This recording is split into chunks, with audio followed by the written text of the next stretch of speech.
Welcome back to Brain Gain Academy. Mothers के body में क्या चेंजेस आते हैं, कई सारी डिसीजेस की ट्रांसफर होती है। ये हो गया मेनोपॉज, मंथ के लिए 1 ईयर्स के लिए इनकी वैलिडिटी इफेक्टिविटी होती है। ठीक है, hi hello champions, welcome back to Brain Gain Academy. मैं हूं संजना, आपकी साइंस मेंटर, और यहाँ हम रटा नई कॉन्सेप्ट समझते हैं। तो हर बार की तरह आज हम फिर से कुछ इंटरेस्टिंग तरीके से अपने कॉन्सेप्ट को समझने वाले हैं। लेकिन उससे पहले मैं जानना चाहूंगी मेरे चैंपियंस का क्या हाल चाल है, कैसे चल रही है पढ़ाई, क्या वो अच्छे से पढ़ाई कर रहे हैं, बोर्ड की तैयारी कैसी चल रही है। कमेंट बॉक्स में लिखना ना भूले।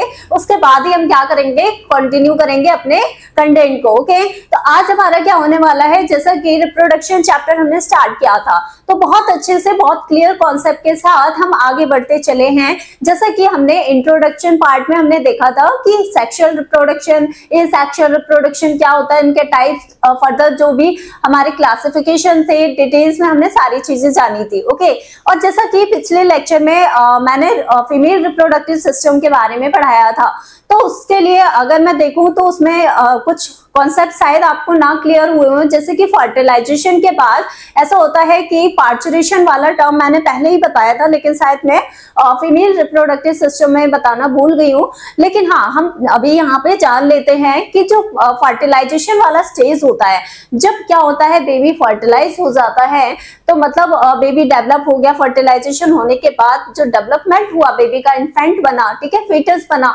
आफ्टर दैट जब 9 मंथ का जो गेस्टेशन पीरियड होता है वो खत्म होने के बाद बेबी की क्या हो जाती है, डिलीवरी हो जाती है। ठीक है, डिलीवरी होने का मतलब अब क्या है, उस टर्म को हम क्या बोल रहे हैं, साइंटिफिकली क्या बोल रहे हैं, पार्चुरेशन बोल रहे हैं। ओके, तो पार्चुरेशन टर्म याद रखना बच्चे। बाकी और आफ्टर दैट जब एक बेबी का कह सकते हैं डिलीवरी हो जाती है, मदर की डिलीवरी होती है, तो फिर क्या होता है, उस टाइम के बाद से ही मदर के ब्रेस्ट से मिल्क प्रोडक्शन स्टार्ट होता है। तो उस पीरियड को बोलते हैं लैक्टेशन पीरियड। यानी लैक्टेशन पीरियड स्टार्ट होने का मतलब है कि मैमरी ग्लैंड के जो हम कह सकते हैं मिल्क प्रोडक्शन प्रोसेस है वो स्टार्ट हो जाता है। ठीक है, तो वो लैक्टेशन पीरियड कहलाता है। और धीरे धीरे फिर हम क्या बोलते हैं, बेबी मतलब इन्फेंट से क्या हो जाता है, एक बेबी फॉर्म में आ जाता है, फिर धीरे धीरे एडल्ट वाली स्टेज आती है। ठीक है, तो ये सारे चेंजेस आपको याद रखने हैं कि आफ्टर डिलीवरी या फिर हम कह सकते हैं पार्चुरेशन होने के बाद मदर्स के बॉडी में क्या चेंजेस आते हैं। तो एक होता है कि लैक्टेशन पीरियड होता है। ठीक है, वो लैक्टेशन पीरियड क्या होता है,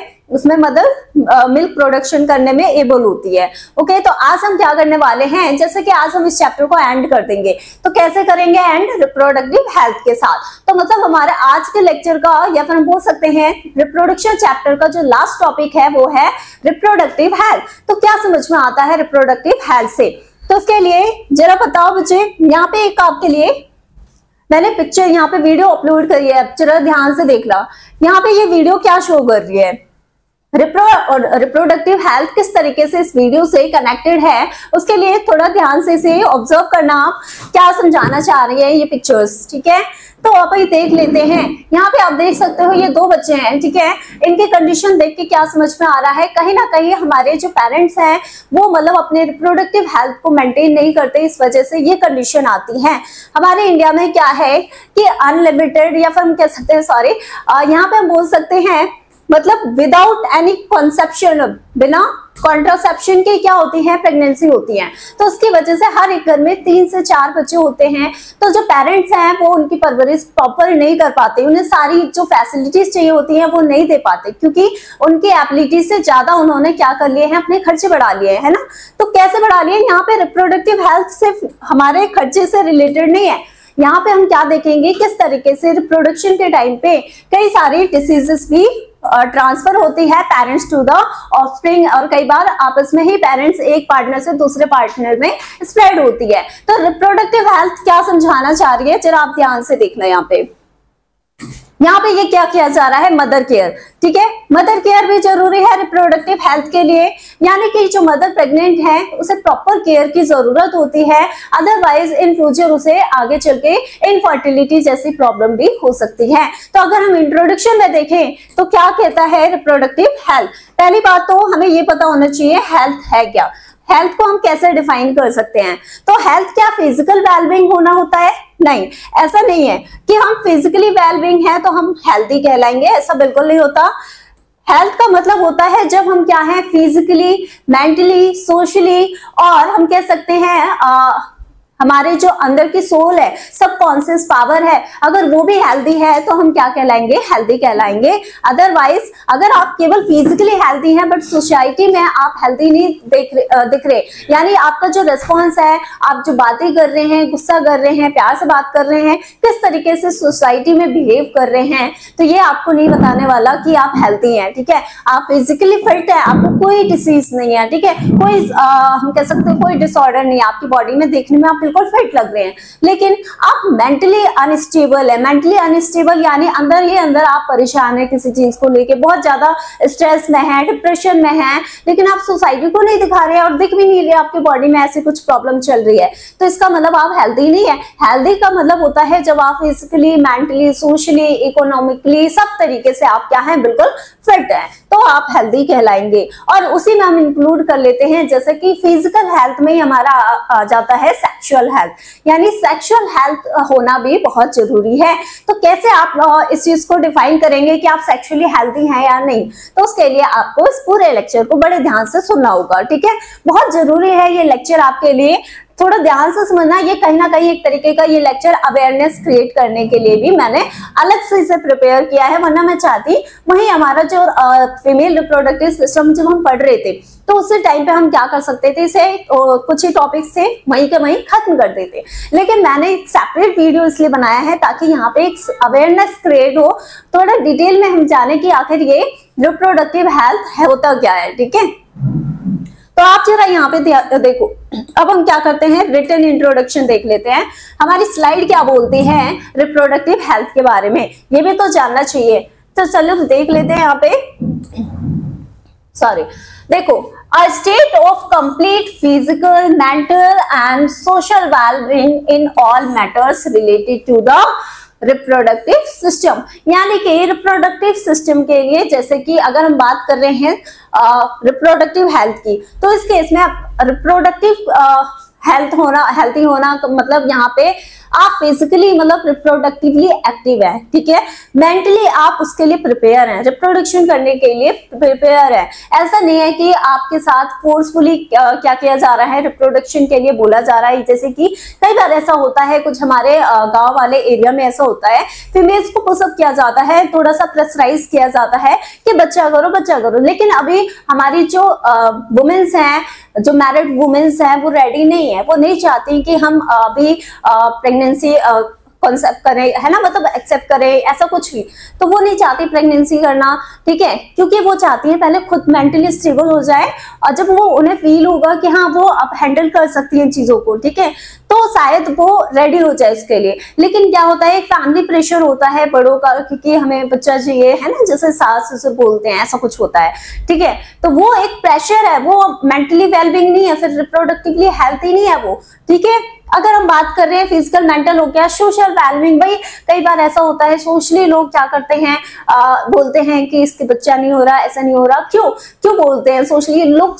मतलब क्या है, सोसाइटी क्या चाहती है ना, मतलब प्रेशराइज करके अगर वो रिप्रोडक्शन कर रहे हैं, डिसीजन ले रहे हैं, बेबी करने का प्लान कर रहे हैं, तो वो मतलब वेलबींग नहीं कहलाएंगे। अगर एक वुमेन और एक हम कह सकते हैं कपल्स क्या कर रहे हैं, प्रॉपर प्लान के साथ, प्लानिंग के साथ क्या कर रहे हैं, अपना न्यू ऑफस्प्रिंग लाने की प्लानिंग कर रहे हैं, तो वो कहलाएंगे रिप्रोडक्टिवली हेल्थी, क्योंकि वो फिजिकली डिसाइडेड होंगे, मेंटली डिसाइडेड होंगे और सोशली डिसाइडेड होंगे। ओके, तो ये हमारा कहलाता है reproductive health. Okay, include sexual health. अब देखो आप रिप्रोडक्टिव हेल्थ में क्या है, सेक्सुअल हेल्थ होना जरूरी है, प्रिवेंशन ऑफ एसटीआईज यानी कि सेक्सुअली ट्रांसमिटेड इन्फेक्शन, मतलब हम क्या कर सकते हैं, जो सेक्सुअली ट्रांसमिशन यानी कि सेक्स के दौरान जो इन्फेक्शन ट्रांसफर हो सकते हैं पेरेंट्स टू पेरेंट, है ना, मतलब दोनों कपल के बीच में, मान लेते हैं एक कपल को क्या है, कोई सेक्सुअली डिसीज है, ठीक है, एसटीडीज है ना, तो मतलब क्या है ये, यहाँ पे जो सेक्सुअली ट्रांसमिशन हम कह सकते हैं इन्फेक्शन होते हैं, मतलब ये सेक्स के दौरान ही क्या होते हैं, एक से दूसरे में फैलते हैं। तो अगर इन दो में से कोई एक को भी होगा तो दूसरे को भी होगा, तो मतलब अगर हम उससे प्रिवेंशन कर पा रहे हैं तो भी हम क्या है, रिप्रोडक्टिवली हेल्दी हैं। ओके, अगर हम बात करते हैं फैमिली प्लानिंग, वही प्रॉपर फैमिली प्लानिंग कर रहे हैं हम कि हमें कितने टाइम में कितना बच्चा करना है, मतलब एक बच्चे को कब हमें कितनी परवरिश देनी है, उसके बाद हमें सेकंड की प्लानिंग करनी है। तो ये सब डिसाइड करना क्या कहलाता है, फैमिली प्लानिंग कहलाता है। ठीक है, अब कोई है कि रैंडमली क्या कर रहा है, मतलब बिना किसी कॉन्ट्रासेप्शन के बस बच्चे करे जा रहा है ना, ऐसा होता था। आज के टाइम पे तो बहुत कम हो गई ये चीजें, लेकिन पहले के टाइम पे 8-8, 9-9 बच्चे हैं हर घर में, है ना। तो आप कैसे परवरिश कर लोगे, उन्हें क्या सारी चीजें मिल पाएंगी, उन्हें जो फिजिकल नीड्स हैं, ठीक है। और हम बोल सकते हैं जैसे फिजिकल नीड्स में क्या है, स्टडी के लिए हमें पैसे चाहिए, है ना। अगर हमें ग्रेजुएशन करने, एजुकेशन लेना है तो उसके लिए पैसा चाहिए, खाने के लिए पैसा चाहिए, कपड़े के लिए, रहने के लिए पैसा। तो क्या आप इतनी सारी चीजें उन्हें सफिशिएंटली प्रोवाइड कर सकते हैं? अगर एक घर में 8-9 बच्चे हैं और पेरेंट्स क्या कमा रहा है, 15 से 20 हजार की सैलरी है उसकी, तो क्या वो इन बच्चों को फुलफिल कर पाएगा? उन्हें जो न्यूट्रिशन चाहिए वो क्या मिल पाएंगी? नहीं। तो फैमिली प्लानिंग इज मस्ट, ठीक है। ऐसे ही हमारी गवर्नमेंट ने बहुत पहले ही, जब हम पैदा भी नहीं होंगे, है ना, उस टाइम पे ही हमारी गवर्नमेंट ने बहुत सारे ऐसे क्या किए थे, प्रोग्राम बनाए थे, जैसे कि हम दो हमारे दो। तो ये क्या है, ये इन्होंने बहुत सारे गवर्नमेंट ने वो निकाले कि अवेयरनेस क्रिएट करने के लिए। तो इन्होंने जो चीजें बनाई गवर्नमेंट ने, वो भी फॉलो अप नहीं हो पाई, है ना, फेल हो गई। कुछ टाइम तक लोगों ने मतलब फॉलो किया, कुछ लोगों ने फॉलो किया, कुछ लोगों ने बिल्कुल ध्यान नहीं दिया, है ना। हम दो हमारे दो का नारा आपने सुना होगा, इसका मतलब क्या था, ये फैमिली प्लानिंग का ही एक पार्ट था, जिसमें गवर्नमेंट चाहती थी कि लोग अवेयर हों कि हमें फैमिली प्लानिंग की जरूरत क्यों है। अगर हम फैमिली प्लानिंग नहीं कर रहे हैं तो क्या हो रहा है, उससे एक घर में कई सारे बच्चे हो रहे हैं और हम प्रॉपर उन्हें सारी चीजें, सारी फैसिलिटीज नहीं दे पा रहे हैं ना। तो ये प्रॉब्लम क्रिएटिव है। और जो फीमेल मतलब एक बच्चे को जन्म दे रही है 9 महीने रख के, ठीक है, सोचो उसके हेल्थ पे कितना इफेक्ट पड़ेगा, है ना। अगर वो एक ही इंसान 8-8 बच्चे कर रहा है ना, तो प्रॉब्लम कहाँ है, फीमेल्स की प्रॉब्लम है, ठीक है। अगर फीमेल्स रिप्रोडक्टिवली एक्टिव नहीं रहेंगी या फिर रिप्रोडक्टिवली हेल्दी नहीं रहेंगी, उनके बॉडी कब तक सर्वाइव कर पाएगी, कितने टाइम तक। और फिर उसी वजह से उन्हें अलग अलग तरह की प्रॉब्लम्स होने लगती हैं बॉडी में, और भी बीमारियां क्या करती हैं, पनपने लगती हैं। तो ऐसी बहुत सारी चीजें हैं। Okay, maternal and child health, maternal health भी जरूरी है और चाइल्ड, मैटरनल यानी मदर हेल्थ की भी नीड हमें और चाइल्ड की भी है। ओके, ठीक है। Ensure the freedom to decide if, वही बात वही है कि उन्हें फ्रीडम मिलनी चाहिए कि किस तरीके से उन्हें कितने टाइम में कितना बच्चा करना है, कितने बच्चे करने हैं, 1 करना है, 2 करना है, गर्ल चाहिए, बॉय चाहिए, जो भी चाहिए, ठीक है। कई बार ऐसा होता है घरों में मतलब गर्ल्स होती रहती हैं, ठीक है, हर बार गर्ल्स बर्थ कर रही है ना, गर्ल्स का जन्म हो रहा है और फैमिली प्रेशराइज करती है कि एक लड़का हो जाना चाहिए, है ना। तो एक लड़का होने के चक्कर में उसे 5-5 लड़कियां पैदा करवा दी, है ना। तो ये क्या है, ये प्रॉब्लमेटिक है ही नहीं है ना। अगर हम क्या करते हैं, एक गर्ल एक बॉय कर लेते हैं, या फिर मान लेते हैं पहली गर्ल हो गई या फिर दूसरी भी गर्ल हो गई, ठीक है, 2 बच्चे है ना, उनकी परवरिश करो। तुम जितना टाइम वेस्ट कर दोगे 5 बच्चे करके उनकी परवरिश करने में, प्रॉपर सारी चीजें देने में, उतने में तुम अपने लिए कमा के रख लोगे, बहुत कमा के रख लोगे, और अपने आप को जब तक जरूरत होगी उतने टाइम के लिए आप पैसों का यूज कर सकते हो, ठीक है। हेल्थ भी अच्छी रहेगी, है ना। तो ये सारे फैक्टर्स हैं। लेकिन मैं यहाँ पे किसी को ऐसा नहीं कर रही कि मैं सोसाइटी को ब्लेम कर रही हूँ। मेरा काम है सिर्फ जो बुक्स में चीजें दी गई हैं वो हम क्या करते हैं, अवेयर करवाते हैं, ठीक है। हमारा यही है, हम मतलब टीचर्स की रेस्पॉन्सिबिलिटी है। बुक्स ने जब चीजें लिख दी है, प्रिंटेड फॉर्म में आ चुके हैं, तो हमारा तो काम है कि हम उन्हें एक्सप्लेन करें, बच्चे को समझाएं। अगर उन्हें लैंग्वेज नहीं समझ में आ रही है बुक्स के, है ना, तो यही हमारी एनसीईआरटी है। एनसीईआरटी नहीं, एक तरीके से हम बोल सकते हैं हमारी गवर्नमेंट की भाषा है, ठीक है। गवर्नमेंट बोलना चाहती है, करवाना चाहती है कि आपको क्या चीजें फॉलो करनी चाहिए इन केस, ठीक है। आप देखो कई सारी हमारी डेवलप कंट्रीज हैं, जैसे कि चाइना की बात करते हैं, है ना, तो वहां पे क्या होता है, 2 बच्चे किए कि बस, इससे ज्यादा नहीं। और इसी वजह से वो डेवलप्ड हैं, क्योंकि वहां पे पॉपुलेशन कम है। अब यहाँ पे जो पॉपुलेशन है उनकी डिमांड भी तो बढ़ेगी, हर चीज की डिमांड बढ़ेगी, कपड़ों की, एजुकेशन की, इसीलिए प्रॉपर सारी चीजें नहीं मिल पाती।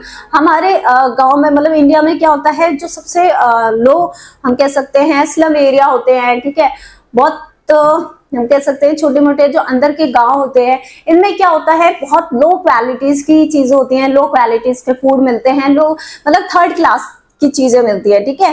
1st क्लास की चीजें वही अफोर्ड कर पाते हैं जो जिन्होंने फैमिली प्लानिंग करी है प्रॉपर, उनके पास पैसे हैं अच्छे खासे, ठीक है, 1 बच्चे हैं 2 बच्चे हैं, उन्हें हैंडल कर लेते हैं।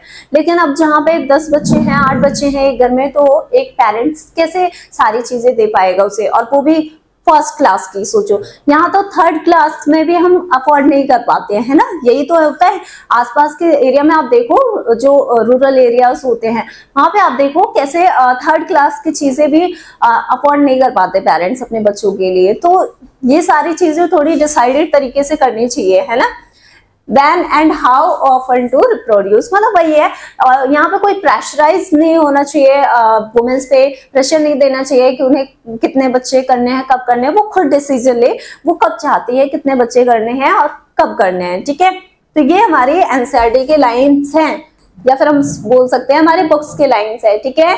Importance of reproductive health, reproductive health की जरूरत क्यों है उसके लिए थोड़ा सा अभी हम देख लेते हैं, आते हैं, ठीक है बच्चे, वेट करो।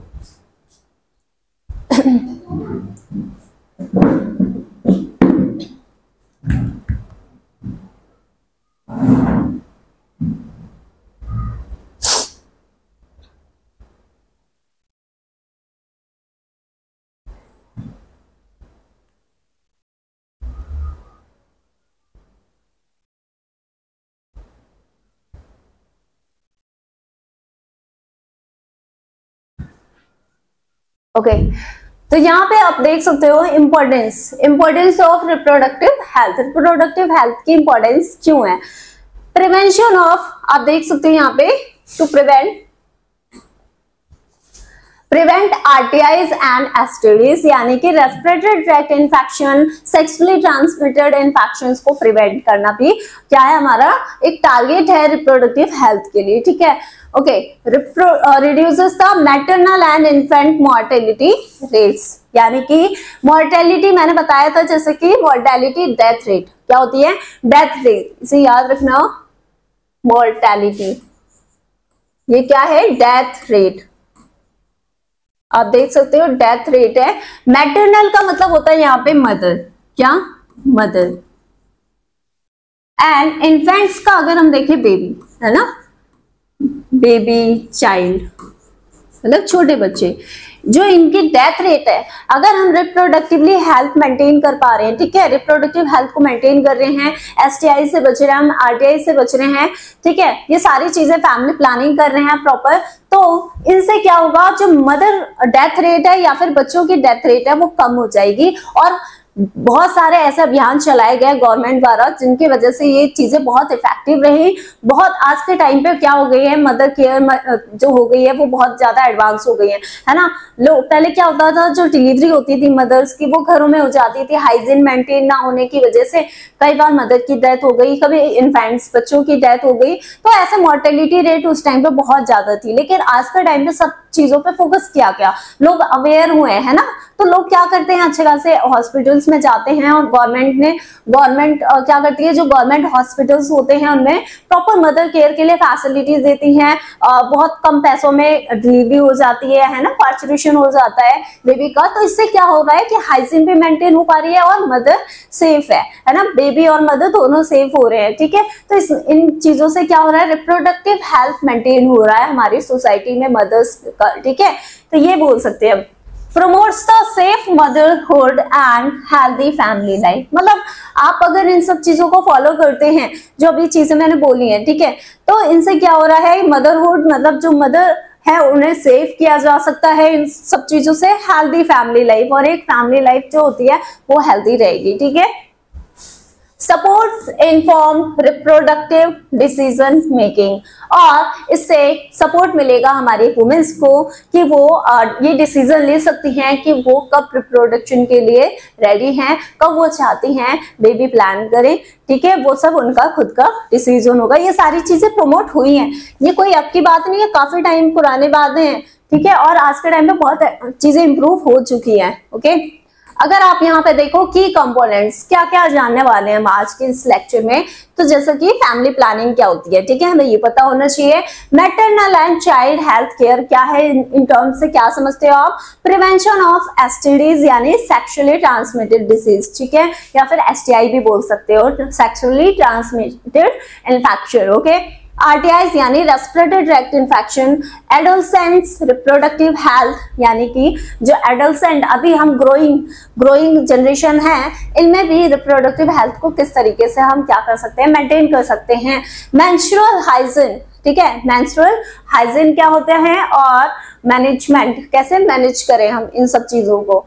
Sexual rights and gender equality, तो इन टर्म्स के बारे में आज अच्छे से हम पढ़ने वाले हैं, जानने वाले हैं। अच्छा, एक क्वेश्चन है, जब गर्ल्स में फर्स्ट टाइम मेंस्ट्रुएशन होता है उस टाइम को क्या बोलते हैं, उस टर्म को क्या बोलते हैं, तो उसे बोला जाता है मेनार्ज। क्या बोलते हैं बच्चे, मेनार्ज। शायद कई बार कुछ पीछे के लेक्चर्स में कुछ चीजें मिस हो जाती हैं, तो जब मैं खुद अपने लेक्चर व्यू करती हूँ, एक बार एनालाइज करती हूँ कि कहाँ मैं गलतियां कर रही हूँ, तो मैं वहां पे कैच करती हूँ, कुछ वर्ड्स हमारे मिस हो जाते हैं, ठीक है। तो हमारा जो फर्स्ट टाइम गर्ल्स में पीरियड होता है उसे क्या बोला जाता है, सॉरी, मेनार्ज।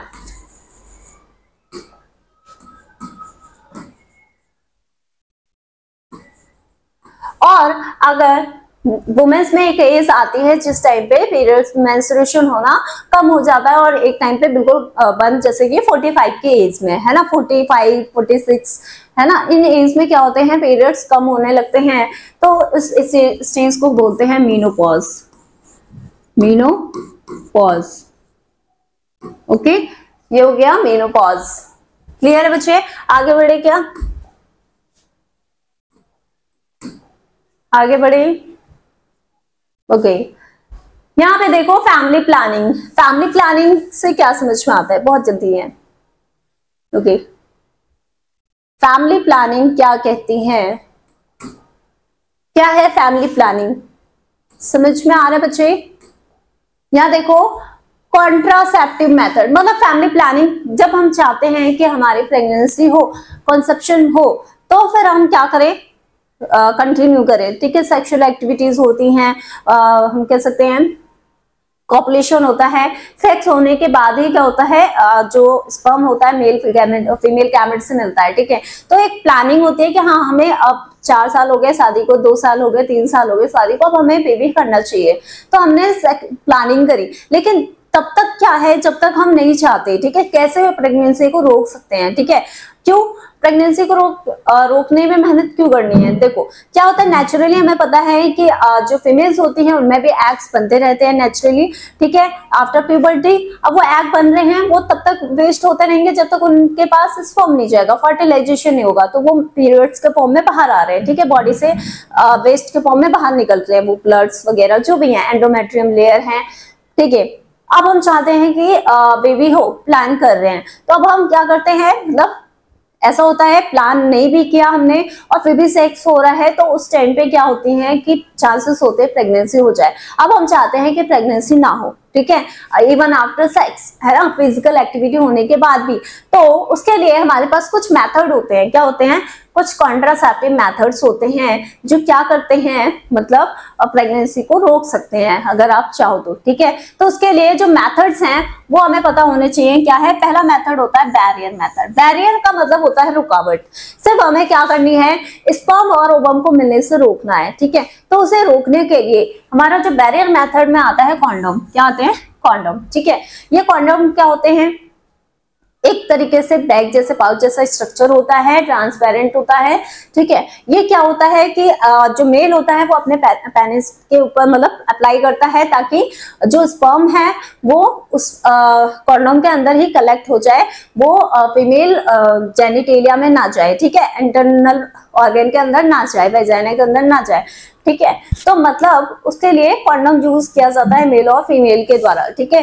तो ये बैरियर मेथड हो गया, सिर्फ हमने सिंपल रुकावट करी। लेकिन इसका एडवांटेज तो क्या है, एडवांटेज ये होगा कि जब जो सीमेन है वो फीमेल ऑर्गन के अंदर जाएगा ही नहीं, फीमेल रिप्रोडक्टिव ऑर्गन के अंदर, तो इसका मतलब अगर उसमें कोई वायरस इन्फेक्शन भी होगा, सेक्सुअली ट्रांसमिटेड डिसीज होती है, एड्स वगैरह होती है ना, तो वो उस तरह के वायरस एंटर नहीं करेंगे, फ्लूइड ही अंदर नहीं जा रहा बॉडी के, तो फिर वहां पे चांसेस ये भी हैं कि प्रेगनेंसी रुकने के साथ साथ क्या हो जाए, वहां पे किसी भी तरह की डिसीज भी ट्रांसफर ना हो मेल टू फीमेल, ओके। तो ये फायदा हो जाता है। और फीमेल कॉन्डोम भी आते हैं, मेल भी आते हैं, दोनों तरह के आते हैं, ठीक है। अब वो डिपेंड करता है कौन किस तरीके से यूज करता है, ओके। उसके बाद दूसरा मेथड होता है हार्मोनल। अगर हम चाहते हैं प्रेगनेंसी ना हो तो हार्मोनल मेथड भी होते हैं, जैसे कि उसके लिए पिल्स आती हैं, दवाइयां आती हैं, ठीक है। वो पिल्स क्या होती हैं खाने से, लेकिन उनका कुछ स्ट्रिक्ट रूल्स होते हैं कि अगर 28 डेज खानी है, ठीक है, मेडिसिन, तो वो लगातार सेम टाइम पे ही खानी है। जरा सा भी इधर उधर हमने किया या फिर एक ही दिन हमने स्किप कर दिया उस पिल्स को खाना, तो फिर प्रेगनेंसी होने के चांसेस पूरा 100% होते हैं। तो मतलब ये जो पिल्स होती है मेडिसिन, ये लेकिन हार्मफुल होती हैं। देखो, आप केमिकल हैं बॉडी के अंदर जा रही हैं, तो आपके हार्मोनल जो नेचुरल हार्मोनल सिक्रेशन प्रोसेस चल रहा है उसके साथ छेड़छाड़ करती हैं, तो ये हमारे लिए लेना बहुत बेकार होता है। ये इसका डिसएडवांटेज है, लेकिन एडवांटेज ये होता है कि बहुत जल्दी इफेक्टिव होती है अगर प्रॉपर इसकी गाइडलाइंस फॉलो करी जाए, ठीक है। इंजेक्शन के थ्रू या फिर पैचेस, कई बार स्किन के अंदर में पैचेस रख दिए जाते हैं, वो हार्मोन धीरे धीरे रिलीज होके क्या करते हैं, प्रेगनेंसी नहीं होने देते। उसके पीछे क्या मैकेनिज्म है वो हम सब 12th में पढ़ते हैं, अभी 10th के लेवल पे ज्यादा डिटेल में नहीं। अभी बस याद रखो किस तरीके से हम कॉन्ट्रासेप्टिव मेथड की हेल्प से फैमिली प्लानिंग कर सकते हैं, ओके। अब देखो, आप ये सारी मेथड क्या है, रिवर्सिबल है। रिवर्सिबल मतलब आप जब चाहो प्रेगनेंसी कर सकते हो, कंडोम हटाया और स्पर्म ट्रांसफर किया, है ना। हार्मोनल्स में भी हार्मोन्स खाने, मतलब वो पिल्स खाने बंद कर दो, फिर प्रेगनेंसी होने के चांसेस बढ़ जाएंगे, है ना। और या फिर पैचेस रखिए हैं, जब तक के लिए वो इफेक्टिव है तब तक ही प्रेगनेंसी नहीं होगी। आफ्टर दैट जब वो पिल्स जो पैचेस हैं उनका इफेक्ट खत्म होते ही प्रेगनेंसी होने के फिर से चांसेस बन जाते हैं, ठीक है। तो मतलब ये सब रिवर्सिबल मेथड है कि प्रेगनेंसी आप जब चाहो रोक सकते हो, जब चाहो कर सकते हो, ठीक है। आयोडीज, आयोडीज मतलब क्या होते हैं, ये थर्ड मेथड होता है हमारा इंट्रायूटराइन डिवाइसेस। ये इंट्रायूटराइन, जैसे कि आप याद करो जो फीमेल रिप्रोडक्टिव सिस्टम था उसमें क्या था, यूट्रस जिसे गर्भ बोला जाता है माँ का, जिसमें बेबी डेवलप करता है, इन्फेंट डेवलप करता है, फीटस डेवलप करता है। उस यूट्रस में एक क्या होता है, डिवाइस डाली जाती है जो कि होती है कॉपर टी। एग्जाम्पल में कॉपर टी डिवाइस वो टी शेप में होती है, क्या होती है, कुछ इस तरीके से होती है टी शेप में। ये क्या है, कॉपर टी। ये आईडीज होती हैं, इंट्रायूटराइन डिवाइसेस होती हैं, जिनमें कुछ हार्मोनल्स केमिकल्स होते हैं जो क्या करते हैं, जो स्पर्म होता है अगर वो अंदर चला भी जाता है तो उसे वहीं किल कर देते हैं, उसे आगे एग सेल से मिलने नहीं देते। तो ये आईडीज का बेनिफिट होता है, लेकिन इसका डिसएडवांटेज मतलब इरिटेशन होती है, कई बार एक्सेप्ट नहीं कर पाते हैं ना, मतलब प्रॉब्लम होती है इसके साथ, क्योंकि इंसर्ट किया जाता है। ये क्या किया जाता है, यूट्रस में डाला जाता है। जैसे हम मान लेते हैं फीमेल रिप्रोडक्टिव सिस्टम है ना, ये फीमेल रिप्रोडक्टिव सिस्टम है, ओके। तो ये यहाँ हमें पता है फैलोपियन ट्यूब है, ओके। अभी हमें फैलोपियन ट्यूब की बात नहीं करनी है। आप ये देखो, ये यूट्रस है, तो यहाँ पे क्या होता है, सर्विक्स के थ्रू जो यहाँ पे कॉपर टी है वो इंसर्ट कर दिया जाता है, यहाँ ऐसे डाल दिया जाता है, और जो थ्रेड होता है वो थोड़ा बाहर की तरफ सर्विक्स के बाहर होता है ताकि आसानी से निकाला जाए, ठीक है। तो ये जो कॉपर टी है ना बच्चे, अब ये यूट्रस के अंदर रख दी जाती है। यूट्रस के अंदर रखने से फिर वही वो अपना एक्शन दिखाती है कुछ टाइम के, जैसे कि 6 मंथ के लिए, 1 ईयर्स के लिए इनकी वैलिडिटी इफेक्टिविटी होती है, ठीक है। तो इस तरीके से भी प्रेगनेंसी को रोका जा सकता है, लेकिन ये कंफर्टेबल नहीं होते। और अगर हम बात करें परमानेंट मेथड, परमानेंटली हम चाहते हैं कि बेबी ना हो, ठीक है। हमारे पास 2 बच्चे हैं, ओके। आफ्टर दैट हमने फैमिली प्लानिंग करी कि अब हम बच्चे नहीं करना चाहते, तो परमानेंटली आप क्या कर सकते हो, ब्लॉक कर सकते हो रास्ते को जहां से रिप्रोडक्शन हो रहा है। कैसे, जैसे कि परमानेंट में होता है वॉसेक्टोमी। अब ये वॉसेक्टोमी क्या है और ये ट्यूबेक्टोमी क्या है, ये 2 टर्म्स बताओ आप। ये सर्जिकल मेथड होते हैं प्रेगनेंसी को रोकने के लिए, और जिसे बोला जाता है बच्चेदानी बंद करवाना, कुछ ऐसा बोलते हैं, है ना। तो यहाँ पे आप जरा समझना बच्चे क्या होता है। पहले तो ट्यूबेक्टोमी देख लेते हैं, वॉसेक्टोमी भी, क्योंकि अभी हमने डायग्राम ऑलरेडी बना दिया है ना। हम मान लेते हैं ये क्या होती थी, फैलोपियन ट्यूब, है ना, और यहाँ पे एग सेल है।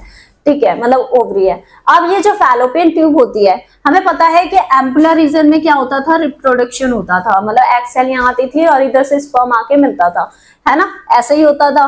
तो आप देखो, आप जो ट्यूबेक्टोमी है, मतलब इसमें क्या किया कर दिया जाता है, जो एम्पुलर वाला रीजन है उससे पहले एक कट लगा के, यहाँ पे कट लगा के फैलोपियन ट्यूब में दोनों एंड पे कट लगा के दोनों एंड को क्या कर दिया जाता है, टाई कर दिया जाता है, बांध दिया जाता है, ठीक है, कट करके बांध दिया जाता है, मतलब बिल्कुल परमानेंटली। अब क्या होगा, एग बनेगा, एग रिलीज भी होगा और क्या होंगे, बट वो एग यहाँ पे नहीं आ पाएगा, मतलब एग से हमारा जो स्पर्म है यहाँ आया होगा वो अब एग से मिल ही नहीं पाएगा, क्योंकि हमने फैलोपियन ट्यूब के रास्ते को ब्लॉक कर दिया है। कैसे, कट करके, ठीक है, काट के, और दोनों साइड से क्या कर दिया हमने, टाई अप कर दिया दोनों एंड को।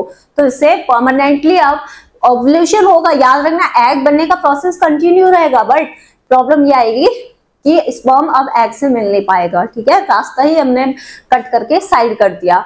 सेम ये तो हो गया सर्जिकल में एकदम ही परमानेंट। कई बार ऐसा होता है हमारा मूड चेंज हुआ, हम चाहते हैं कि मतलब हम सोच रहे हैं कि इन फ्यूचर क्या पता हम प्लान कर ले फिर से बेबी का, तो अब ऐसे केस में क्या होगा, एक अल्टरनेट ऑप्शन ये होता है सर्जिकल में, या तो कट करवा दें, या तो यहाँ पे फैलोपियन ट्यूब पे केवल बीच में नोट, जैसे कि ये फैलोपियन ट्यूब है, ओके, यहाँ पे एक गांठ लगा दी जाती है टेम्पररी, वो भी परमानेंट होके भी उसमें टेम्पररी, मतलब चांसेस ऑफ रिवर्सिबल बहुत कम होते हैं, रिवर्स करने के चांसेस बहुत कम होते हैं, लेकिन फिर भी 1-2% के लिए हम क्या करते हैं, सिर्फ यहाँ पे गांठ बांधते, कट करने की बजाय गांठ बांध दी है, ताकि इधर की चीज इधर ना हो, इधर की चीज इधर ना हो, ठीक है। और अगर हम चाहते हैं, कभी माइंड चेंज हुआ, फीमेल चाहती है, वुमेन चाहती है कि हम प्रेगनेंसी करें, है ना, कंसेप्शन करना चाहती है, तो फिर यहाँ पे क्या करेंगे, वो गांठ को खोल दिया जाएगा, दोबारा सर्जरी होगी, उस एरिया को फिर से देखा जाएगा और नोट, वो गांठ है वो खोलने की कोशिश की जाएगी, लेकिन चांसेस ऑफ सक्सेस बहुत कम होते हैं, ज्यादातर फेल हो जाते हैं। तो मतलब एक तरीके से ना के बराबर ही मान के चलो कि इसमें हम रिवर्सिबल एक्शन कर सकते हैं, ठीक है। तो ये सर्जिकल मेथड सिर्फ यही है कि इसमें परमानेंटली हम ब्लॉक कर सकते हैं रिप्रोडक्शन प्रोसेस को। और वॉसेक्टोमी, जिसे हिंदी में बोला जाता है नसबंदी, ये नसबंदी यही होती थी पहले के टाइम पे, जब क्या होता था, बहुत ज्यादा रेप केसेस वगैरह होते थे, इस क्राइम होता था, तो गवर्नमेंट क्या करती थी, डायरेक्ट नसबंदी वाला काम करती थी। नसबंदी का मतलब जो मेल होते थे, अगर वो रेप केसेस कर रहे हैं, डायरेक्ट उनकी नसबंदी यानी वॉसेक्टोमी करते थे। वॉसेक्टोमी का मतलब अब क्या है, सेम इसी तरीके से जैसे फैलोपियन ट्यूब है ना, अगर मैं बात करूं, ऐसे ही हमारे क्या होती है, वॉस डिफरेंस होती है मेल में, क्या थे, यहाँ पे जैसे ये टेस्टिस था, उसके ऊपर एपिडिडाइमिस था, है ना, हेड जैसा स्ट्रक्चर, और यहीं से क्या निकल रहा था, हमारा वॉस डिफरेंस। तो वॉस डिफरेंस क्या किया जा रहा था, वॉस डिफरेंस को यहाँ से कट कर दिया, बिल्कुल कट करके, सेम वही वाला प्रोसेस है, लेकिन ये मेल के केस में, वॉसेक्टोमी में मेल के केस में जो वॉस डिफरेंस है उस पर कट लगा के उसे नोट गांठ लगा दी जाती थी दोनों एंड पे, परमानेंट ब्लॉक, स्पर्म बनेगा, इसमें भी क्या है, स्पर्म बनेगा अंदर टेस्टिस के अंदर, लेकिन वो जो जाएगा तो यहाँ पे रास्ता ब्लॉक, वो वहीं डिग्रेड हो जाएगा, खत्म हो जाएगा, ठीक है, वो आगे नहीं बढ़ पाएगा। तो स्पर्म बढ़ना कंटिन्यू रहेगा, बट वो आगे बढ़ नहीं बढ़ पाएगा, वॉस डिफरेंस से यूरेथ्रा में नहीं आ पाएगा, ओके। तो रास्ता ब्लॉक हो गया, मतलब रिप्रोडक्शन प्रोसेस बंद, ओके। तो ये नसबंदी कर दी जाती थी जो मेल्स वगैरह रेप केसेस में पकड़े जाते थे। समझ में आया बच्चे, क्या बेनिफिट्स हैं, क्या बेनिफिट्स हैं, इनके बेनिफिट्स क्या हो सकते हैं, प्रिवेंट्स द अनप्लान्ड प्रेगनेंसीज, इससे एक तो ये फायदा था कि अनप्लान्ड प्रेगनेंसीज को हम क्या कर सकते हैं, प्रिवेंट कर सकते हैं। जो प्रेगनेंसी मान लेते हैं पहले से ही, अगर हमारे बॉडी में आईडीज है, ठीक है, फीमेल के रिप्रोडक्टिव सिस्टम में आईडीज इंट्रायूटेराइन डिवाइस डाल दी गई है, और मान लेते हैं गलती से स्पर्म अंदर चला भी जाता है, तो जो अनवांटेड प्रेगनेंसी, हम नहीं चाहते प्रेगनेंसी हो, तो उससे बचा जा सकता है, okay. Improve the maternal health, इससे मैटरनल हेल्थ भी इम्प्रूव होगी। कंट्रोल द पॉपुलेशन ग्रोथ, और पॉपुलेशन ग्रोथ भी कंट्रोल में रहेगी। मैटरनल हेल्थ कैसे इम्प्रूव होगी, क्योंकि जब प्लांट बेबी होगा, है ना, तो टाइम मिल जाता है वुमेन्स की बॉडी को रिलैक्स करने का, कवर अप करने का, है ना। लेकिन अब क्या होता है, कई बार अनवांटेड प्रेगनेंसी होती है तो अबॉर्शन करवाया जाता है। बच्चा खराब हो गया, मतलब खराब कर दिया जाता है इंटेंशनली, और कई बार खराब हो जाता है क्योंकि हमें पता ही नहीं होता हमें प्रेगनेंसी हो गई है ना। तो उससे क्या होता है, अबॉर्शन से ना उसमें इंजेक्शन लगते हैं, और मतलब जो रिप्रोडक्टिव ऑर्गन है फीमेल को, उसके साथ छेड़छाड़ होती है, तो उससे फीमेल के रिप्रोडक्टिव हेल्थ पे इफेक्ट पड़ता है, और इनफर्टिलिटी भी हो सकती है फीमेल को इनकेस अबॉर्शन की वजह से। तो अबॉर्शन करवाना अच्छा बात नहीं है, लेकिन अनप्लान्ड प्रेगनेंसी हो गई है तो लोग करवाते हैं, बहुत कॉमन है ये चीजें, है ना। तो इसकी वजह से उनके हेल्थ पे इफेक्ट ना पड़े, तो इससे अच्छा हम अनप्लान्ड प्रेगनेंसी को ही रोक दें, ताकि अबॉर्शन जैसी प्रॉब्लम ना आए। ओके, कई बार गर्ल्स बॉयज का इशू रहता है कि गर्ल्स हो गई है तो इस वजह से इंटेंशनली अबॉर्शन करवाए जाते हैं।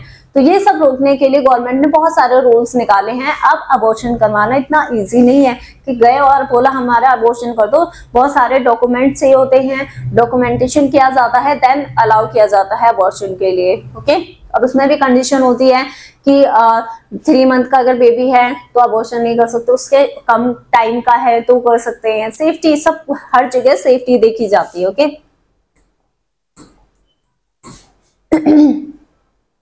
ये देखो फैमिली प्लानिंग, ये हम दो हमारे दो का नारा है ना, ये स्मॉल फैमिली इज परफेक्ट।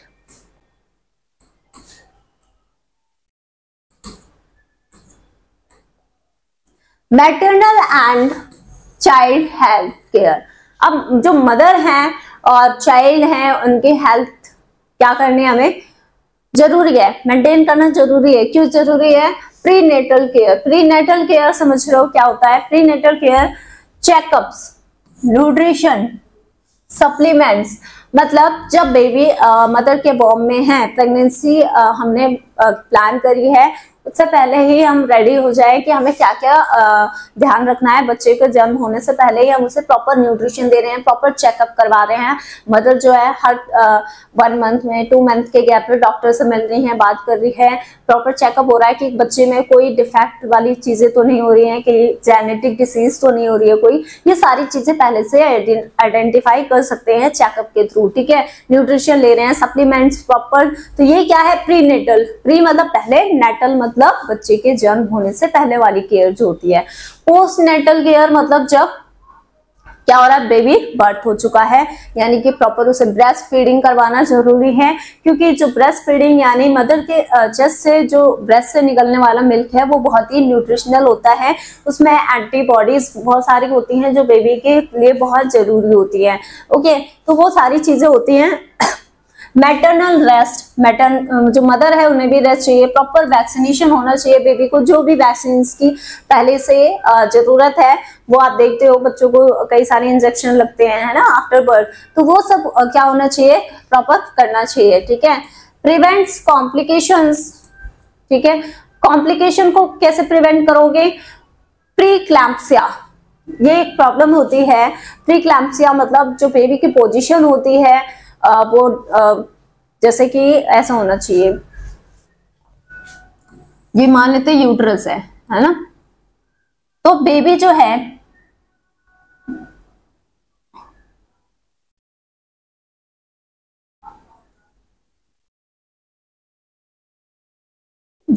वो इस पोजीशन में रहना चाहिए। क्या ये बेबी बना नहीं पाई मैं, लेकिन बेबी का जो हेड है वो नीचे की तरफ, सर्विक्स मतलब बर्थ कैनाल के नीचे की तरफ होना चाहिए, और पैर ऊपर की तरफ होना चाहिए ताकि आसानी से डिलीवरी हो। ये राइट पोजीशन होती है जब बेबी की डिलीवरी करनी होती है। लेकिन अगर बेबी हमारा ऐसे है, ट्रांसवर्स है, या फिर ऐसे है, तो ये पोजीशन बहुत गलत होती है। इस टाइम पे हम डिलीवरी नहीं कर सकते, वरना दोनों को रिस्क हो सकता है, मदर को भी और बेबी को। तो ये इस वजह से बोला गया है। प्रीक्लैम्प्सिया हो जाती है कई बार, एनीमिया की प्रॉब्लम भी हो सकती है।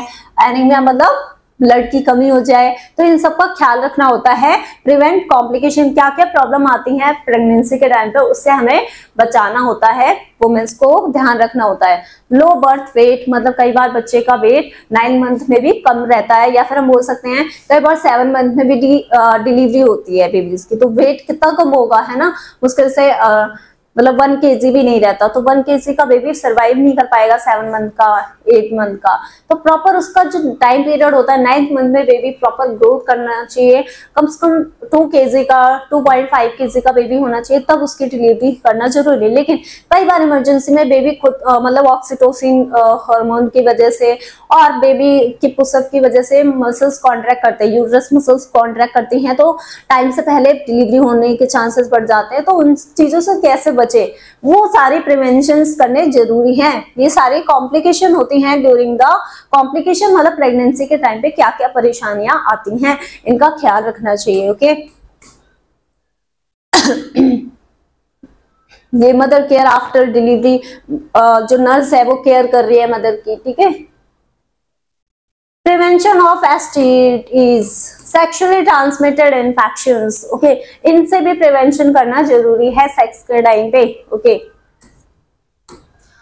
कॉमन सेक्सुअली ट्रांसमिटेड डिसीज, कौन से सबसे कॉमन सेक्सुअली ट्रांसमिटेड डिसीज हैं वो हमें पता होनी चाहिए। HIV, एड्स हो गया, साइफिलिस हो गई, ठीक है, गॉनरिया, क्लेमाइडिया, ये सब हमारे क्या है STDs, यानी सेक्स के दौरान ट्रांसफर हो सकते हैं एक पार्टनर से दूसरे पार्टनर में। ओके, चाहे वो मेल से फीमेल, फीमेल से मेल में भी हो सकता है, और कई बार बेबीज में भी ट्रांसफर हो सकता है, ठीक है। प्रिवेंशन, कैसे प्रिवेंट करोगे, सेफ सेक्स, मतलब जो सेक्स होना चाहिए वो सेफ होना चाहिए। कैसे सेफ होगा, जब आप कॉन्डोम का यूज करोगे, ठीक है। सेक्स से पहले आपने पहले कोई टेस्ट करवा रखा है कि हमें पहले से कोई इन्फेक्शन वगैरह तो नहीं है, दोनों को एक दूसरे के बारे में पता होना चाहिए। तो ये अंडरस्टैंडिंग, म्यूचुअल अंडरस्टैंडिंग के थ्रू ही पॉसिबल है, वरना बहुत जो पुराने टाइम के लोग, अभी भी बहुत लोग अनअवेयर है इन सब चीजों से, नहीं फॉलो अप करते हैं। जस्ट करना है, ठीक है, क्योंकि आज के टाइम पे लिव इन रिलेशंस वाली चीजें चल रही है, तो इन वजहों से क्या होता है कि सेक्स के दौरान ये इस तरह के डिसीजेस ट्रांसफर होते हैं, और ये इतने जानलेवा होते हैं, मतलब इंसान का बचना मुश्किल है इन कंडीशन में, क्योंकि इनके सिम्टम्स आने में ही 4 से 5 साल लग जाते हैं। तो सोचो इतने टाइम में वो डिसीज कितनी अंदर तक आपको अंदर ही अंदर जगह बना चुकी होगी, है ना, तो इनसे बचना आसान नहीं होगा। तो इसीलिए प्री टेस्ट जरूरी है सेक्स से पहले। अर्ली ट्रीटमेंट प्रिवेंट्स इनफर्टिलिटी, इसीलिए प्रॉपर ट्रीटमेंट पहले करवा ले अगर किसी तरह की प्रॉब्लम है, जिससे इनफर्टिलिटी जैसी प्रॉब्लम ना हो। ओके, एंड क्रॉनिक इलनेस, कोई क्रॉनिक इलनेस मतलब बहुत लंबे टाइम से जो बीमारियां चली जाती हैं, पीढ़ी दर ट्रांसफर होती हैं, उन सबसे आप बच सकते हैं अगर आप प्री टेस्ट करवा लें। ओके,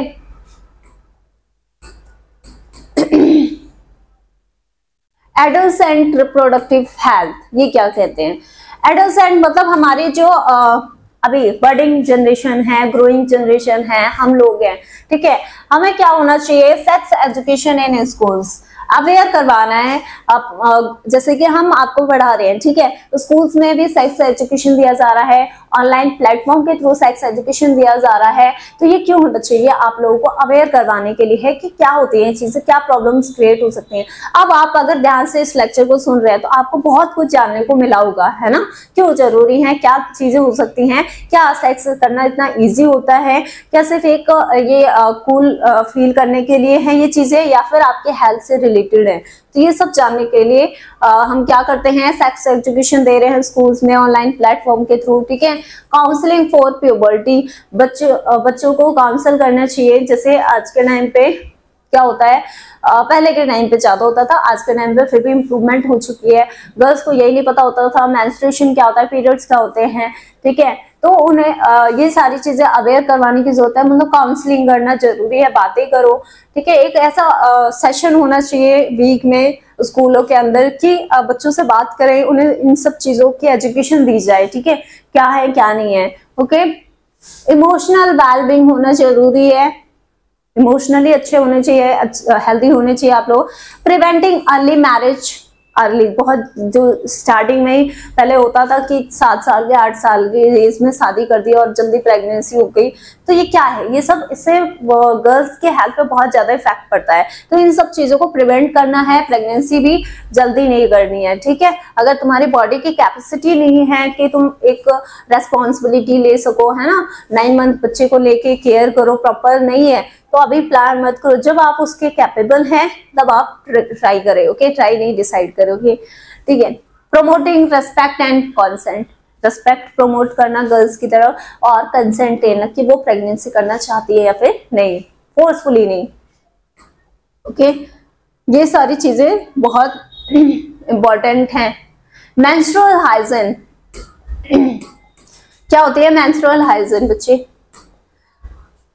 जैसा कि कई बार हम क्या करते हैं, आपने देखा होगा वो अक्षय कुमार की मूवी बनाई पैड्स वगैरह को लेके, है ना, तो ये सब क्या है, ये मेंस्ट्रुअल हाइजीन की चीजें हैं। मतलब जैसे कि पहले के टाइम पे और अभी भी होता है कि गर्ल्स जैसे प्रॉपर कपड़े वगैरह का यूज करते हैं ब्लड को रोकने के लिए, तो इससे प्रॉब्लम ये है कि हाइजीन अगर नहीं मेंटेन हुई, हो सकता है कोई इन्फेक्शन ट्रांसफर हो जाए वेजाइना के थ्रू, है ना। तो इसीलिए इसके लिए पैड्स वगैरह बनाए गए हैं, प्रॉपर बहुत सारी चीजें एडवांस कर दी गई है ब्लड को सोक करने के लिए। तो जो पैड्स होते हैं वो प्रॉपर क्लीन होते हैं, स्टेरिलाइज होते हैं, उनसे इन्फेक्शन फैलने के चांसेस कम होते हैं। जो पीरियड एक दिन में मतलब कम से कम 3 से 4 पैड्स चेंज कर देने चाहिए 24 घंटे के अंदर, है ना। तो इनसे हाइजीन मेंटेन रहती है, क्योंकि मॉइस्चर रहने की वजह से फंगल इन्फेक्शन हो सकता है, यूटीआई यूरिनरी ट्रैक्ट इन्फेक्शन हो सकता है ना। तो किसी भी तरह की प्रॉब्लम हो सकती है, तो हाइजीन मेंटेन करना जरूरी है मेंस्ट्रुएशन के टाइम पे। और ऐसा बिल्कुल नहीं है कि मेंस्ट्रुएशन के टाइम पे जैसे कुछ टाबूज हैं, कुछ मिथ्स बनाए गए हैं कि ये पूजा मंदिर में नहीं जाना चाहिए या फिर अचार वगैरह नहीं छूना चाहिए, इनसे कुछ नहीं है। बस अपना बॉडी की क्लीनेंस मेंटेन रखो और इनसे फिर कोई इफेक्ट नहीं पड़ेगा। ना ही मंदिर में जाने से कोई प्रॉब्लम है, ना ही अचार छूने से कोई प्रॉब्लम है, और कुछ ऐसे कोई प्रॉब्लम नहीं है। ये सब चीजें पुराने टाइम पे बनाई इसलिए गई थी ताकि गर्ल्स रेस्ट करे, एक रूम में बंद कर दिया जाता था, ऐसा होता था पहले के टाइम पे, है ना, कि तुम्हें पीरियड्स आ रहे हैं तो तुम एक रूम में बंद हो जाओ जब तक अच्छे से फ्रेश ना हो जाओ। वो इसलिए होते थे ताकि वो ज्यादा से ज्यादा रेस्ट कर पाए गर्ल्स। आज के टाइम पे हमारे पास क्या होता है कि हम अपने डेली लाइफ के जो वर्कलोड है उसमें बिजी है, हम अपने मेंस्ट्रुअल चीजों को मतलब एक तरीके से रेस्ट नहीं दे रहे बॉडी को, तो इस वजह से मेंस्ट्रुअल प्रॉब्लम्स आ रही है, बहुत सारी मेंस्ट्रुएशन से रिलेटेड प्रॉब्लम डिसीज हो रही है ना। तो ये सारी चीजें अवॉइड करने के लिए पहले के टाइम पे एक रूल होता था कि एक रूम में क्लोज हो जाओ, और बस एक बहाने बना दिया कि मंदिर नहीं जा सकते, ये नहीं कर सकते, बट ऐसा कोई उसके पीछे फैक्ट नहीं है। बस फैक्ट यही है कि आपको ज्यादा से ज्यादा रेस्ट दिया जाता था उस टाइम पे, ठीक है, इसी बहाने। Okay, use safe and sanitary product, safe and sanitary product use करिए, प्रॉपर डिस्पोजल करना होता है। ब्रेकिंग मिथ्स एंड टाबूज, ये जो टाबूज हैं, मिथ्स हैं, इन सब चीजों को ब्रेक करना है। ओके, ये हमारे मेंस्ट्रुअल हाइजीन और हेल्थ कहलाता है। इनफर्टिलिटी, क्या होते हैं इनफर्टिलिटी बच्चे? कई बार मदर बेबी को जन्म नहीं दे पाती, मतलब कहीं ना कहीं फर्टिलाइजेशन नहीं हो सकता। तो फर्टिलाइजेशन में किसकी गलती है? क्या केवल फीमेल्स की होती है? नहीं। अगर मदर मतलब एक गर्ल मदर नहीं बन पा रही है तो उसके पीछे दोनों में से कोई भी हो सकता है उसके लिए रेस्पॉन्सिबल, दोनों पार्टनर में से मेल भी हो सकता है और फीमेल भी। लेकिन पता नहीं क्यों काफी टाइम से, पुराने टाइम से यही बोलते आए हैं, फीमेल्स को ब्लेम किया जाता है कि तुम माँ नहीं बन पा रही। तो पता नहीं क्या क्या सोसाइटी बोलती है। भाई सोसाइटी वालों, तुम्हें कुछ ज्ञान व्यान है? क्या है इसके पीछे, क्या लॉजिक है, क्यों नहीं हो पा रहा? हो सकता है कि मेल्स में स्पर्म काउंट अच्छा ना हो, स्पर्म वहां तक पहुंच ही ना पा रहा हो, फीमेल के एग सेल तक। हो सकता है कि हाँ, चांसेस है कि फीमेल में एग सेल ना बन पा रही हो, या फिर वो फर्टिलाइज होके सर्वाइव नहीं कर पा रही, मतलब फर्टिलाइजेशन भी हो जा रहा है लेकिन एम्ब्रियो डेवलप नहीं हो पा रहा प्रॉपर, उसे वो इन्वायरमेंट नहीं मिल पा रहा, है ना। तो कुछ भी रीजन हो सकता है, तो आप एक बंदे को कैसे जज कर रहे हैं इस केस पे। तो इसीलिए प्रॉपर टेस्ट करवा लेना चाहिए अगर इनफर्टिलिटी की प्रॉब्लम आ रही है कि प्रॉब्लम किस में है, मेल में या फीमेल में है। ओके, देन उसका इलाज करिए। ये टाबूज बनाना कि सिर्फ फीमेल इसके लिए रेस्पॉन्सिबल है, गर्ल्स अगर होती है तो भी उसके लिए फीमेल्स को रेस्पॉन्सिबल बोला जाता है, जबकि डिपेंड करता है गर्ल्स का होना मेल्स पे, है ना। अगर साइंटिफिकली देखा जाए तो फीमेल्स की कहीं गलती नहीं आती, लेकिन फिर भी ब्लेम किया जाता है कि फीमेल ही रेस्पॉन्सिबल है गर्ल्स पैदा करने के लिए, है ना।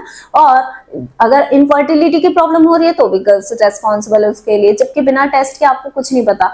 ये तो कंफर्म है कि जो गर्ल बॉय है वो डिपेंड करेगा XY क्रोमोसोम किससे आ रहा है, मेल और मेल से, और फीमेल के पास तो XX है, एक ही ऑप्शन है, उसके बाद दोनों है, ठीक है, मेल वाला भी फीमेल वाला। वो उसके स्पर्म X वाला गैमेट लेके आ रहे हैं या फिर Y वाला गैमेट लेके आ रहा है, वो डिपेंड किस पे करेगा, मेल पे। तो कौन डिसाइड करेगा कि नेक्स्ट जनरेशन मेल है फीमेल है, क्या सेक्स होगा बेबी का, वो डिपेंड करता है मेल पे ना कि फीमेल पे। तो इस तरीके से ब्लेम करना गलत बात है, ठीक है। ओके, अगर नॉलेज नहीं है तो पहले नॉलेज लीजिए, फिर किसी को ब्लेम करिए, कुछ भी उस पर कमेंट पास करिए। ओके, तो ये प्रॉब्लम इनफर्टिलिटी में मतलब कुछ भी रीजन हो सकता है, फर्टिलाइजेशन नहीं हो पा रहा, या फिर बेबी क्या हो रहा है कि डेवलप हो रहा है लेकिन कुछ टाइम बाद खराब हो जा रहा है बेबी, तो वो एनवायरमेंट नहीं दे पा रही है मदर, तो उसके लिए सॉल्यूशंस भी हैं। ये देख रहे हो कैसे परेशान है, डिप्रेशन होती है ना, ये खुश है क्योंकि इनफर्टिलिटी हो गई, बेबी है, प्रेग्नेंट है। Nice, okay.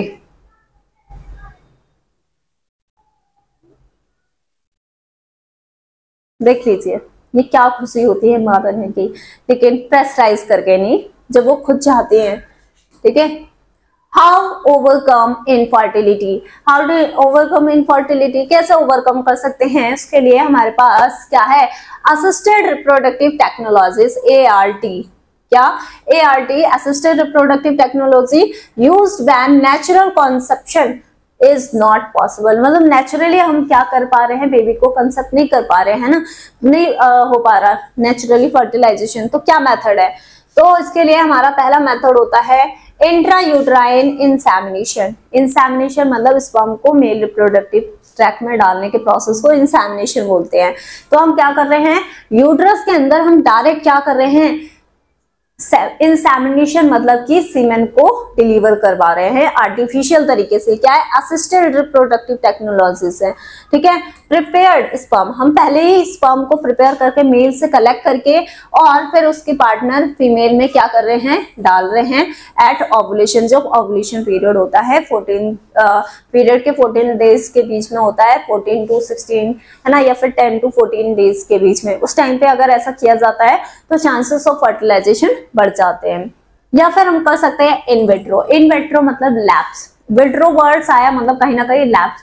तो लैब्स में हम क्या करेंगे, मेल और फीमेल पार्ट दोनों का गैमेट को लेंगे और लैब के अंदर ही फर्टिलाइज करवा के जाइगोट बनने के बाद एम्ब्रियो बनवा के फिर हम उन्हें फीमेल यूट्रस में डाल देते हैं। देखो, eggs are fertilize with sperm in the lab, lab के अंदर परफॉर्म किया और एम्ब्रियो को उठाया और ट्रांसफर कर दिया हमने यूट्रस में, फीमेल के यूट्रस में। जब वहां पे कंसेप्शन, अगर कंसेप्शन की प्रॉब्लम आ रही है तो फिर तो हम क्या कर रहे हैं, हमने सीमेन को डाला, ठीक है, कहाँ, फीमेल यूट्रस में। और अगर क्या है, कंसेप्शन की प्रॉब्लम नहीं है तो हम क्या कर रहे हैं, बाहर ही क्या कर रहे हैं, दोनों गैमेट को लेके मिला के जाइगोट एम्ब्रियो बना के फिर एम्ब्रियो को डिलीवर कर दिया जा रहा है फीमेल यूट्रस में। ओके, ये मेथड्स हो गए। और इंट्रासाइटोप्लाज्मिक स्पर्म, इंट्रासाइटोप्लाज्मिक, अब कई बार ऐसा होता है कि हमने स्पर्म भी डाल दिया और अभी भी स्पर्म फर्टिलाइज नहीं कर पा रहा है हमारी एग सेल को, तो हम क्या कर रहे हैं, डायरेक्ट स्पर्म को, फीमेल का एग सेल लेके एग सेल के अंदर हम क्या कर रहे हैं, स्पर्म को डाल रहे हैं, ट्रांसफर कर रहे हैं ताकि फर्टिलाइजेशन साथ के साथ हो जाए। तो उसी को बोला जा रहा है इंट्रासाइटोप्लाज्मिक। इंट्रा का मतलब अंदर, साइटोप्लाज्म किसका, साइटोप्लाज्म हमारे एग सेल के साइटोप्लाज्म में स्पर्म को इंजेक्शन के थ्रू डाला जा रहा है। A single sperm is injected directly into the egg, egg cell में हमने डायरेक्ट इंजेक्ट कर दिया, ठीक है, फॉर फीमेल इनफर्टिलिटी। क्यों, क्योंकि जो स्पर्म है वही इस काबिल नहीं है कि वो एग सेल को फर्टिलाइज कर पाए, मतलब मेल में इनफर्टिलिटी की प्रॉब्लम है। Okay, Donor gametes, use of the donor sperm or donor eggs if one partner cannot produce viable gamete। कई बार ऐसा होता है कि दोनों पार्टनर में से कोई एक गैमेट बना ही नहीं पा रहा है, ठीक है, या तो मेल वाला या तो फीमेल नहीं बना पा रही है, तो उस केस में फिर हमें लेना होता है डोनर गैमेट। डोनर गैमेट यानी कि किसी थर्ड पर्सन से गैमेट लेके हमें फिर रिप्रोडक्शन करवाना पड़ता है, चाहे वो कोई भी मेथड यूज कर लो आप, ठीक है। तो ये कंडीशन भी आ सकती है, ओके। और surrogacy, another women carries the pregnancy for the intended parents. कई बार मदर कॉन्सेप्शन करने में ही काबिल नहीं है कि मतलब यूट्रस के अंदर बेबी ठहर ही नहीं रहा, सिंपल लैंग्वेज में ठहर नहीं रहा बच्चा, है ना, यूट्रस में। तो उस केस में फिर मदर कोई थर्ड पर्सन यानी मदर ली जाती हैं और दोनों पार्टनर के गैमेट्स लेके फ्यूज करवा के एग सेल को थर्ड वाली जो तीसरी मदर है, तीसरी मदर नहीं बोलेंगे, थर्ड पर्सन है, उसमें भी वो थर्ड पर्सन मदर है जो क्या कर रही है, अपने यूट्रस में दूसरे का बच्चा क्या कर रही है, कंसीव कर रही है ना। प्रेगनेंसी कंसीव ना करने का रीजन कई सारा हो सकता है, वही रिप्रोडक्टिवली हेल्थी नहीं है मदर, है ना। तो सरोगेसी में मतलब हम दूसरी मदर ले रहे हैं और उसके पेट में बच्चा पल रहा है, लेकिन वो बच्चा है किसका, उन दो पेरेंट्स का, पार्टनर का, है ना। अब एग्जाम्पल में वो देखा है, कौन सी मूवी है, मूवी क्या नाम था मैं भूल गई भाई, आपको तो याद ही होगा,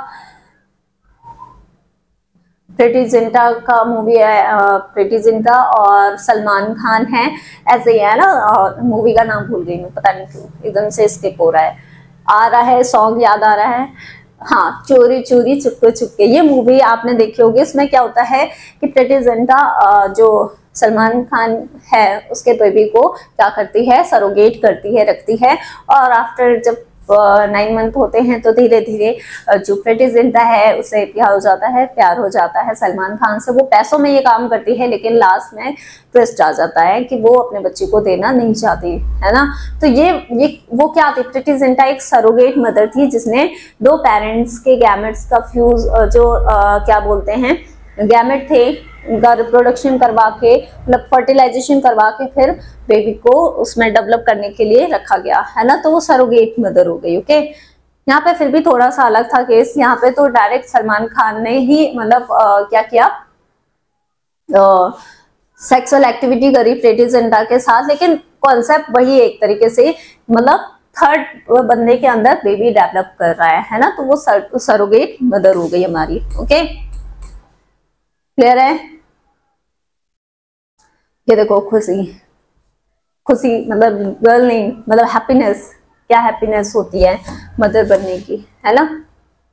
sexual rights and gender equality, okay, ये क्या बोलना चाहते हैं, equal access to the health care, मतलब इक्वली हमारे में इक्वालिटी है होनी चाहिए कि हम हेल्थ केयर को एक्सेस करें, ठीक है। प्रोटेक्शन अगेंस्ट सेक्सुअल वायलेंस, हमें प्रोटेक्ट करना चाहिए जो सेक्सुअल वायलेंट एक्टिविटी होती हैं, क्राइम्स होते हैं। एम्पावरमेंट फॉर इन्फॉर्म चॉइस, और एम्पावरमेंट करें मतलब वुमेन्स को चॉइस दे, उन्हें उन पे ये प्रेशराइज ना किया जाए कि उन्हें गर्ल करना है, बॉय करना है, कब करना है, कैसे करना है, उनकी सारी रेस्पॉन्सिबिलिटी है, उनकी चॉइस होनी चाहिए कि वो कब बेबी प्लान करना चाहती हैं।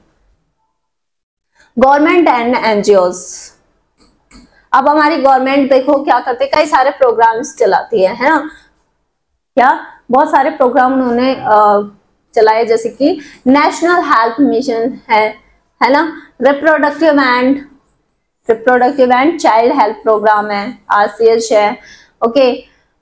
ऐसे ही जननी सुरक्षा योजना है, ये सारे क्या हैं, अलग अलग प्रोग्राम्स हैं जो गवर्नमेंट रन करवाती है इन्हीं सब पर्पज से, सेक्सुअल हेल्थ मेंटेन करने के लिए, रिप्रोडक्टिव हेल्थ मेंटेन करने के लिए, ठीक है।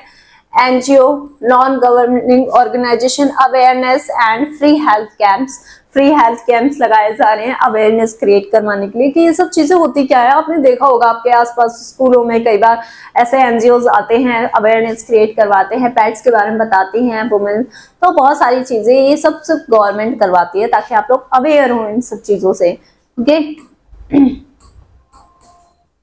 गुड टच बैड टच क्या होते हैं, ये सारी चीजें हैं। क्या चैलेंजेस हैं, ठीक है। लेक ऑफ अवेयरनेस, पहली बात सेक्सुअली हेल्थी क्यों नहीं है हम लोग, है ना, क्योंकि हमारे में अवेयरनेस नहीं है चीजों को लेके। ओके, क्या lack of awareness, health care access gaps, मतलब हम हेल्थ केयर में, मतलब हम डॉक्टर से बात करना पसंद नहीं करते अबाउट द सेक्स, है ना, सेक्स इश्यूज जो होते हैं, सेक्स कई बार इनफर्टिलिटी की प्रॉब्लम होती है, वो भी हमें छुपाते हैं कि हमें बच्चा नहीं हो रहा, कोई प्रॉब्लम है ना, कुछ चीजों की वजह से हम डॉक्टर से नहीं मिलते। तो ये सारी चीजें अवेयर होने चाहिए आप लोग कि ये सब जरूरी है, ठीक है। कल्चरल स्टिग्मा एंड डिस्क्रिमिनेशन, ये प्रॉब्लम है हमारी, मतलब हम हेल्थ केयर से नहीं मिल रहे, हमारे अंदर अवेयरनेस नहीं है, कल्चरल प्रॉब्लम है, कुछ डिस्क्रिमिनेशन, पार्सलिटी है कि जैसे कि हर चीज के लिए फीमेल्स को रेस्पॉन्सिबल बताया जा रहा है। अगर इनफर्टिलिटी की प्रॉब्लम हो रही है तो फीमेल्स को बोला जाता है जाओ चेकअप करवाओ, है ना, घर वाले बूढ़े बुजुर्ग जो होते हैं, है ना। लेकिन आज का टाइम में बहुत गर्ल्स एजुकेटेड है, वो जानती है क्या करना है क्या नहीं करना, है ना, और फीमेल्स भी एजुकेटेड हो रहे हैं। वो डिपेंड करते हैं अंडरस्टैंडिंग, क्या है अंडरस्टैंडिंग और कितने अवेयर है आप इन सब चीजों से। कई बार पॉवर्टी, गरीबी की वजह से, लिटरेसी और मतलब अनपढ़ होते हैं, कुछ लोग नहीं पढ़ पाते, नॉलेज नहीं होने की वजह से भी ये सब प्रॉब्लम होती है। ये चैलेंजेस हैं रिप्रोडक्टिव हेल्थ के, ठीक है।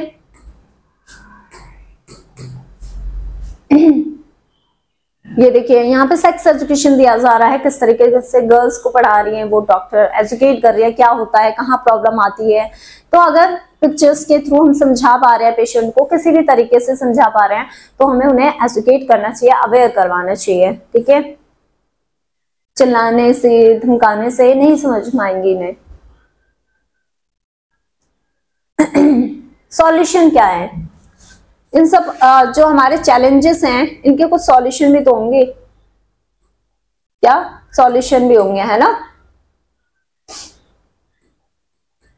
इसका सॉल्यूशन क्या है बच्चे, सॉल्यूशन होगा स्ट्रेंथन हेल्थ इंफ्रास्ट्रक्चर, हमें हेल्थ इंफ्रास्ट्रक्चर को और इम्प्रूव करने की जरूरत है, ओके। और अवेयरनेस प्रोग्राम और भी ज्यादा इम्प्रूव करने चाहिए, ज्यादा से ज्यादा अवेयर करवाना चाहिए।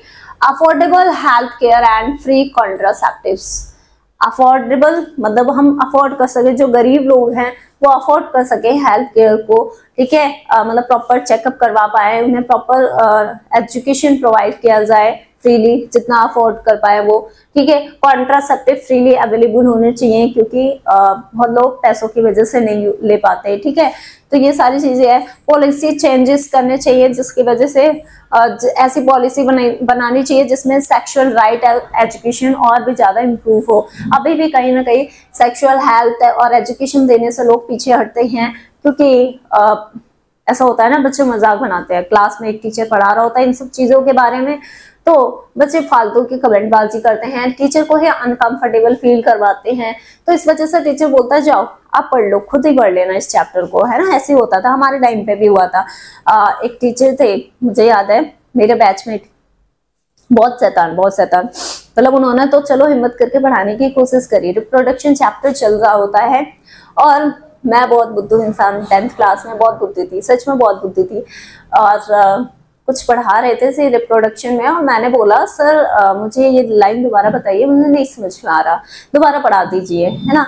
तो पहले तो टीचर स्माइल करते हैं, क्यों स्माइल करते हैं, क्योंकि हमारे जो बैचमेट, इवन मेरे साथ के ही लोग, मतलब ग्रुप के लोग, कंपटीशन होता था पढ़ाई को लेके, तो वो पूरा ग्रुप हंसने लगता है, तो सर भी स्माइल करते हैं। मुझे नहीं समझ में आता क्यों स्माइल की जा रही है, क्योंकि मैंने कोई ऐसा ऑकवर्ड क्वेश्चन पूछ लिया होगा, अभी याद नहीं है मैंने एग्जैक्टली पूछा क्या था, बट हाँ मैंने इतना याद है कि मैंने रिप्रोडक्टिव वाले चैप्टर से ही पूछा था कि सर बता दीजिए, इसे दोबारा रिपीट कर दीजिए। तो बच्चे ऐसे हंस के, और टीचर भी हंस के, अनकंफर्टेबल कर दिया पूरी क्लास को, और वो चीज वहीं ठप। आप खुद ही पढ़ लेना बच्चे, मैंने बता दिया है, पढ़ा दिया है, हंस के बोल के चले गए सर, बताओ। तो ये प्रॉब्लम थी उस टाइम के, अभी भी है, सिर्फ उस टाइम नहीं, अभी भी बहुत सारे स्कूलों में तो चलते ही है कि मतलब टीचर पढ़ाना ही नहीं चाहता, क्योंकि बच्चे ही ऐसे हैं कंफर्टेबल करवा रहे हैं। लेकिन ये जो ऑनलाइन प्लेटफॉर्म आ चुके हैं, इससे ये बेनिफिट हो गया है कि बच्चे सामने नहीं है, हम चीजों को एक्सप्लेन कर पा रहे हैं बिना अनकंफर्टेबल हुए। अब बाकी वो बाद में जो भी मजाक बनाए, जो भी समझे, वो उनकी रेस्पॉन्सिबिलिटी है, हम तो अवेयर करवा रहे हैं, ठीक है। तो ये प्रॉब्लम होती है, यही बोला गया है कि सेक्स एजुकेशन को और भी ज्यादा प्रमोट करने की जरूरत है। तो thank you so much, thank you for watching. तो आज का दिन अच्छा रहा, बहुत ही अच्छे से हमने कवर अप कर लिया है अपने चैप्टर को। और आज इंडिपेंडेंस डे है, भूल गई थी मैं बताना, सॉरी, भूल गई थी मैं बताना कि आज मतलब विश करना भूल गई, सॉरी फॉर दैट। और इंडिपेंडेंस डे की आप सभी को हार्दिक शुभकामनाएं। ठीक है, अभी मुझे फीवर है, बोला नहीं जा रहा, एनर्जी बिल्कुल डाउन हो रही है, तो वर्ड्स भी ठीक से नहीं बोलने जा रहे। ठीक है, ओके, तो मिलते हैं नेक्स्ट लेक्चर में। क्या लेके मिलते हैं? केमिस्ट्री का metal and non metal chapter लेके मिलने वाले हैं। तो बाय बाय, मिलते हैं। Thank you for that. Okay, और थैंक यू वेरी मच जी। Okay, bye bye.